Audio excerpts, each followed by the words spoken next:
James, aloha. Really wonderful seeing you the other day. So I think what we're just going over is if you've got 5 minutes inside of what you're doing, we were talking about being caught in the same sort of phrasing or doing the same sort of thing, going to the same thing or moving our triads around.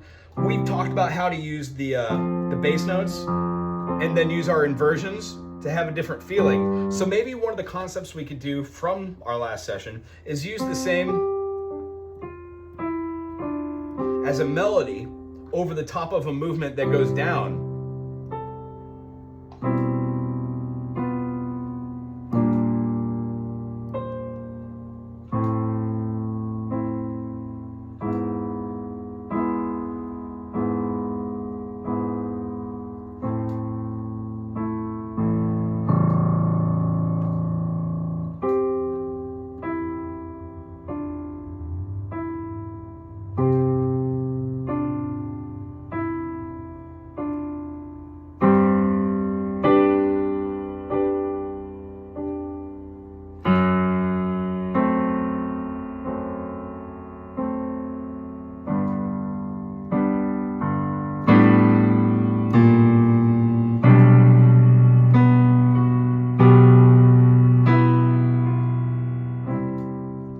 Moving around the piano, not knowing where you're going is an interesting thing. Rather than doing the same progressions that we get pigeonholed in, try moving your chords, holding one note out, holding down clusters, and then tell yourself what those notes are. And try to explain to yourself that a C major with that 7, just explained it through the eyes of this, has this beautiful kind of like movement. And then when you add this one, not so much. What would happen if I were to add maybe a moving note like this one?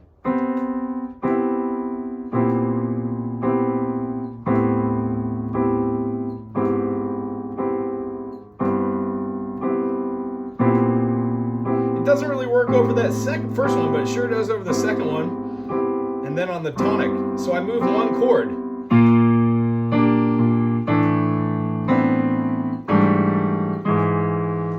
Don't be afraid of your diatones. Don't be afraid of your major second clusters. The only other thing we're talking about is keeping that together with some sort of pattern. So if we have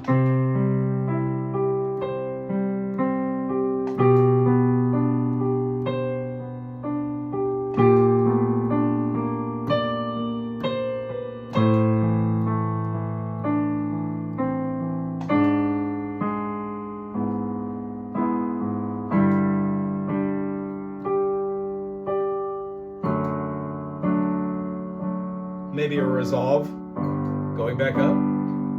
We can use that kind of movement from a C major and explore what it looks like to go down.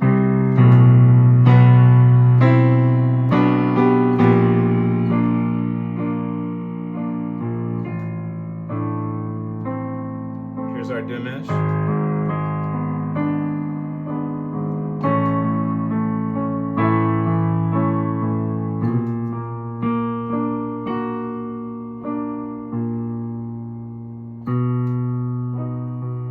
Into another key.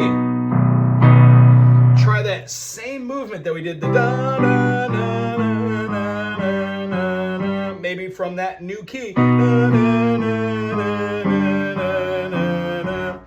The idea is to repeat same things in different fingerings and keys while remembering. In C major we have like a. When we go to B, we're going to have the same thing, but we're going to be using our notes that are in the B major. So if you write a silly melody that goes over the top like a, that has to be also present in that, where is it?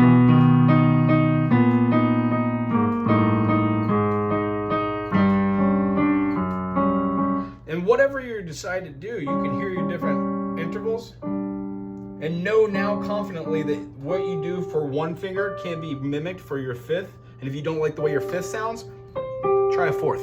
If you don't like that, try a third. But remember, when you start building chords outside of chords, you're going to get new chords as a result. And that's the whole point. When we're writing and feeling the music that you're doing through worship, or going through chord progressions, you want to be aware of what you're doing on a certain level. But on a certain level, you want to have the fluidity to know that your right hand has a little bit more distinction, to be able to hear that those really cool chords you already know and incorporate those into movements you might not necessarily move in.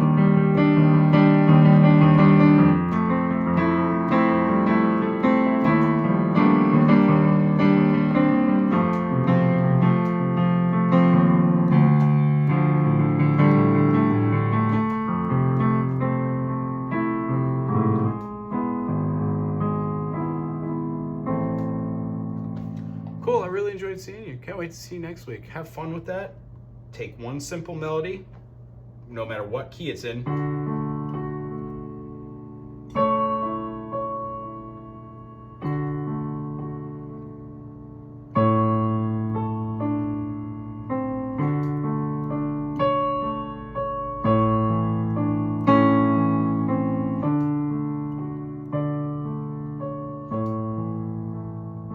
And when we analyze the chords,